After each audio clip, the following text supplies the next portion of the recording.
はい皆さんこんにちは。今回はニュージェネたちのフォームを紹介していくわよ。ぶっちゃけ一気に紹介するには体数多すぎなんだぜ。オーブとジードは別で紹介したい気持ちもあるわね。ひとまず最終究極フォームに絞ってざっくり紹介していくんだぜ。特撮が大好きなんだよチャンネル。まずはウルトラマンゼロのフォームについて説明していくぜ。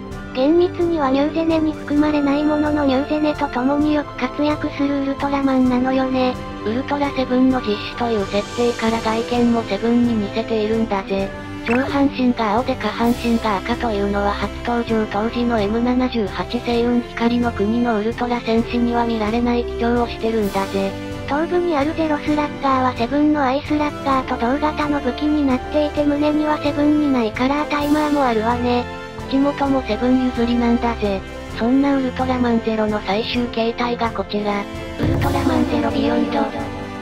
他にも映画での強化形態など色々あるが、最終は2017年のウルトラマンジード第8話運命を超えていけから登場したゼロビヨンドがゼロの最終強化形態なんだぜ。ウルトラマンゼロが銀河ビクトリー X オーブの力を借りてネオフュージョンライズするのよね。体色にはウルトラマンでは初の紫が取り入れられたんだぜ。ゼロっぽいのは目くらいかしら。混ざった感よりも新たな姿に生まれ変わった感を強く出してるみたいだな。頭にあるゼロスラッガーが4本もあって超強そうなんだぜ。かなり持ったわね。さて、ここからはニュージェネヒーローたちの形態をざっくり紹介していくんだぜ。新ウルトラマン列伝放送開始以降にテレビの主役として初登場した銀河以降の主役のことね。ニュージェネ第1作目のウルトラマンといえばこの方、ウルトラマン銀河。無印銀河のデザインのキーコンセプトは光で、7色発光 LED の使用を前提に光るクリスタルを各所に配置したデザインになっているんだぜ。全体的な雰囲気は初代ウルトラマンタイプのシンプルなデザインがベースね。当初は全身のクリスタルが光る予定だったがアクション時に基板が当たってしまうということで手足には入れられなかったために実際に光るのは頭と胸だけだぜ。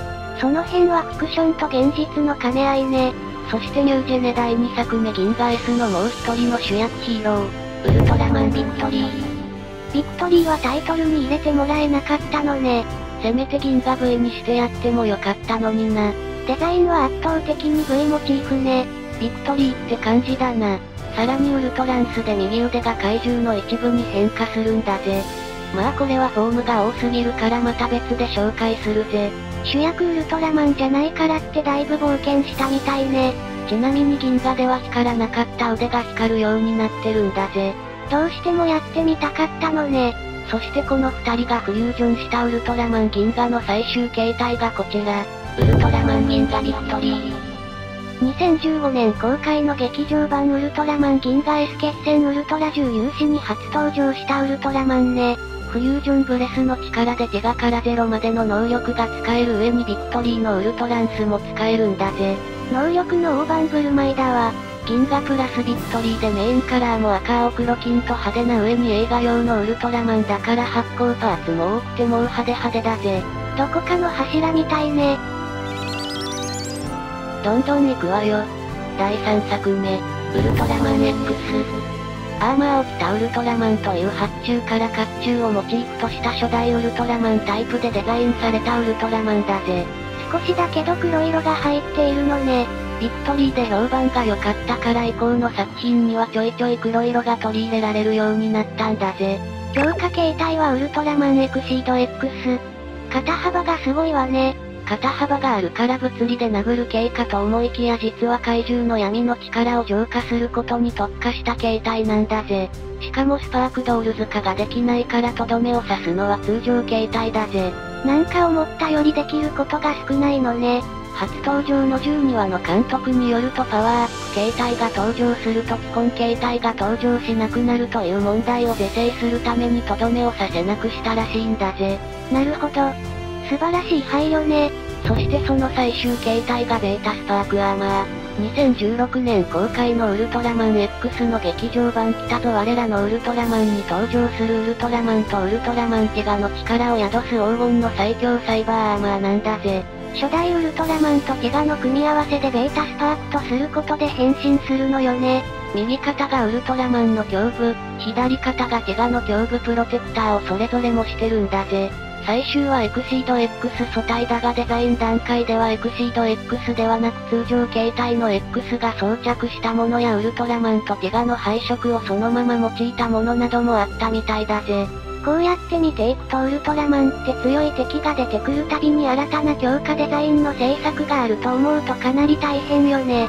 制作サイドには頭上がんないんだぜ。第4作目。出たな鬼門ウルトラマンの一人、ウルトラマンオーブ。正直形態が多すぎて把握しきれないわね。まあそれが人気の秘訣でもあるわけだな。まず、オーブオリジンがどのウルトラ戦士ともフュージョンアップしなかった場合のオーブ本来の姿よね。最初はフュージョンアップシーンで全身が白い光に包まれているから明確な姿は見えなかったんだが、第17話以降オーブオリジンのカードを手に入れ改めてオーブオリジンへ変身できるようになったんだぜ。そのオーブオリジンの最初期の姿がオリジンザファーストなのよね。オーブオリジンとは赤と黒とが反転しているな。シルバー族に近くてとてもウルトラマンらしいわね。フュージョン形態には第1話から登場するウルトラマンとウルトラマンティガのパワーを借りたスペシウムゼペリオン。第3話から登場するウルトラマン太郎×ウルトラマンメビウスのバーンマイト。第5話から登場するウルトラマンジャック×ウルトラマンゼロのハリケーンスラッシュ。第12話登場のゾフィー×ウルトラマンベリアルのサンダーブレスターがある。テレビシリーズで登場する形態だけでもかなり多いわね。もうすでにしんどくなってきたが最終形態はこちら。ウルトラマンオーブトリニテ。2017年公開の劇場版ウルトラマンオーブ絆の力、お借りしますに登場するオーブの最終形態ね。頭部、額は銀河、耳は X、眉間はビクトリーをそれぞれモチーフとし、ボディの配色はオーブオリジンを踏襲してるんだぜ。また、従来の映画ではクライマックスに融合形態が登場することが多かったが劇場版オーブでは中盤に登場させることで活躍シーンを増やしたんだぜ。確かに後半の登場は盛り上がるけれど新形態の登場シーンが少ないのはもったいないわね。とまあ、ここまでですでに7形態になるわけだ。他にもカードダスのゲームウルトラマンフュージョンファイトから逆輸入されて実写化した2体とゲーム専用形態が10体以上。ゴロゴロしてるみたいね。そっちはもう割愛なんだぜ。続いて第5作目、ウルトラマンジード。これまた形態が多いんだぜ。正直前作でフュージョンに味を占めた感は否めないわね。第1話から出てくるメインの形態は初代マン×ベリアルのプリミティブだな。カラーリングはウルトラマンを意識しつつもベリアルのまがまがしさも表現されているわね。スーツは第1話のプール撮影のために防水加工が施されており、これを応用して第16話での泥まみれの格闘や最終話での雨のシーンなどが取り入れられたんだぜ。そんなジードの最終形態がこちら。ウルティメイトファイナル。2018年公開の劇場版ウルトラマンジードつなぐぜ願いに登場するジードの最終フォームね。誰の力も借りていないジードの究極進化形態だな。基本他と混ざったり合体したりするニュージェネの劇場版限定タイプでは唯一自力で頑張ってると言えるんだぜ。なかなか厳しいコメントね。デザインはジード本来の姿ということでベリアルをベースとしつつウルトラマンエースの要素も取り入れられているな。さて、次は第6作目、ウルトラマンルーブ。この作品ではダブル主役のウルトラマン、ロッソとブルが活躍するんだぜ。それぞれフレームアクアウィンドグランドの属性形態を持っていてロッソはフレーム、ブルはアクアが基本形態なのよね。そのロッソとブルが極みクリスタルによって融合変身したウルトラマンがウルトラマンルーブになるわけだな。新しい試みね。そしてこの最終形態が、ウルトラマングルーブ。2019年公開の劇場版ウルトラマングルーブセレクト絆のクリスタルでウルトラマンロッソとウルトラマンブルとウルトラウーマンブリージュが融合変身した超進化戦闘形態なんだぜ。ウルトラウーマンと融合するのは初めてね。だな。さらにグルーブはイベント用のキャラクタースーツも存在はするが劇中のグルーブは驚異のフル CG だったんだぜ。CG クオリティの高さも一定数に評価されているみたいね。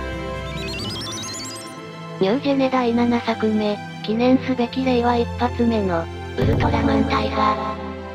このウルトラマンでは主人公ひろゆきが3体のウルトラマンに変身できる唯一無二の個性を持っているなかなか贅沢な主人公ね。中でもタイガはウルトラマン太郎の息子という設定だからな。割にカラーリングは太郎感薄いわね。そこは令和一発目のウルトラマンだから初代ウルトラマンを優先して赤と銀のベーシックなカラーリングにしてるんだぜ。タイガの他にタイタスとフーマと共に物語が進行していくわ。そしてその3体が合体した最終フォーム、ウルトラマンタイガトライストリウム。ウルトラマンタイガ第16は我らは一つに初登場したタイガ及びトライスクワットの強化形態だな。外見からタイタスとフーマの要素消え去ったわね。それぞれの技の発動時に声をかぶせているからセーフなんだぜ。丸い突起がプロテクター部に加えられていたり太郎っぽさが増したわね。だな。全体的にシンプルな最終形態にしたいとの意向からパーツは少なく、模様もタイガを踏襲してるんだぜ。いよいよラストニュージェネ第8作目、ウルトラマン Z。現在放送中のウルトラマンね。ニュージェネももう8作目なんだな。ウルトラマン銀河が2013年だからもう7年も経っているわね。この Z は自称ゼロの弟子で、弟子とは認められてはいないがある程度は信頼されている新人ウルトラマンという設定だな。ただの新人では子供人気が狙えないものね。これまた3人が混ざるためフォームが多いが、現在の最終フォームが、デルタライズグロー。ウルトラマン Z 第15話に登場する現在の最強フォームなんだぜ。ゼロビヨンド、ジート、ベリアルアトロシアスのライズウルトラメダルで変身する Z の最強形態ね。当初はベリアルに寄せた左右非対称の顔だったが調整を繰り返してヒーローらしい顔つきに収まったんだぜ。これ以降はテレビ東京系にて毎週土曜朝9時好評放送中。ぜひ見てほしいわ。テレ東の回し物かよ。とまあここまでがニュージェネ&ゼロ編の最終究極フォームの紹介になるわね。視聴ありがとうございました。